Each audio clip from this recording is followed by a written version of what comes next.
Paul says, listen, Paul says in verse 3, since when we are clothed, we will not be found naked. And I believe in the Garden of Eden, technically, you could say that they were naked, but really I don't think they were naked. I think they had like a glory of God round about them. You know, like on earth had like an ozone layer just to protect it from certain harmful rays. I think they had this glory round about them. And I think that they could just commune and talk to each other. But now it's different. Now since men fell, or since man has fallen, no, the only thing that men look on is the flesh. And in this generation that we're living in, people want to know how big is your house, what size is your house, and all that. I think they're more concerned about the outward appearance, where God is more concerned about our hearts. God wants to watch the situation of our heart, because God knows that our tent can be broken down and folded and be dissolved.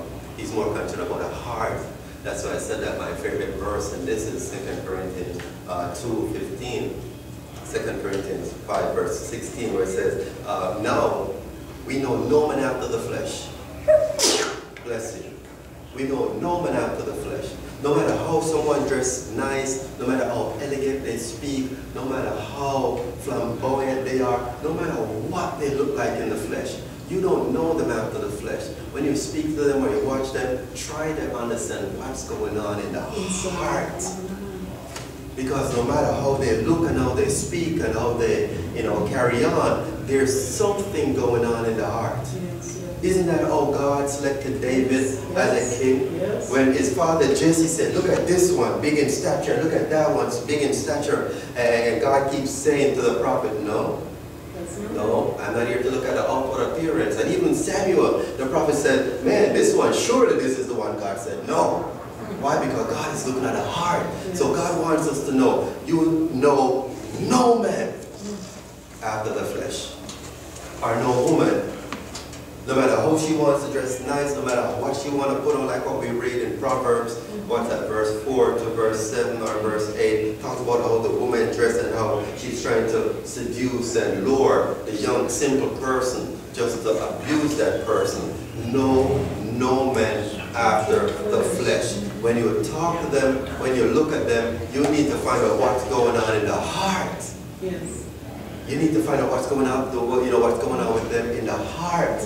I'm telling you, no man after the flesh. No matter what they want to buy for you. They could buy you a watch, they could buy you a ring, they could buy you a TV, they could buy you an iPad, they could buy you a cake. No man after the flesh. You'd be surprised how many relationships, no matter how hard, this person wants to find out if they really love them. They really want their heart.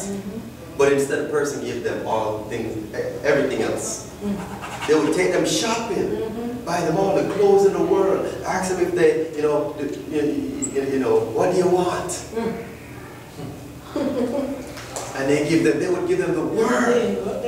I mean, look at Jesus being tempted in the wilderness. And the enemy was like, all these things I will give to you if you just bow down and worship me. And he was saying, Jesus, I could give you everything. Everything is given to me. I can give you all that you want. Jesus, I can give you the glory of them. I can give you the power of them. And Jesus said, man, get behind me, Satan, because you were designed, you were created to worship God and to serve him only. Yes, yes. So Jesus is actually telling the devil, listen, man, you need to give me a heart. You were designed to worship God. You weren't designed to give away stuff. It's not yours to give.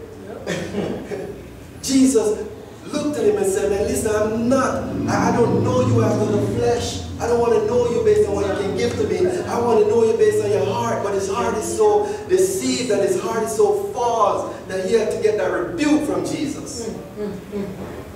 Jesus says, Paul says, listen, no man after the flesh. And that's how Eve got deceived. Yes, yes. No man after the flesh. We got to have this heart-to-heart connection. We have to have this heart-to-heart connection. We have to have this heart-to-heart connection of it. We must have a heart-to-heart connection.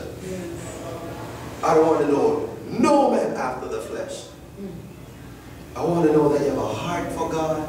I have a heart for God. That you love Jesus. That I love Jesus. That we serve the same God. I want to know people no more after the flesh. Now that doesn't mean that I don't accept when people do nice things.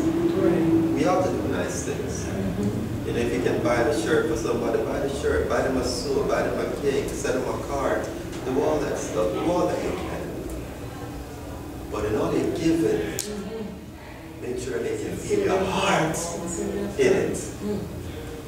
Make sure that they can feel your heart in it. Yes, you gave them a card, but can they feel your heart in it?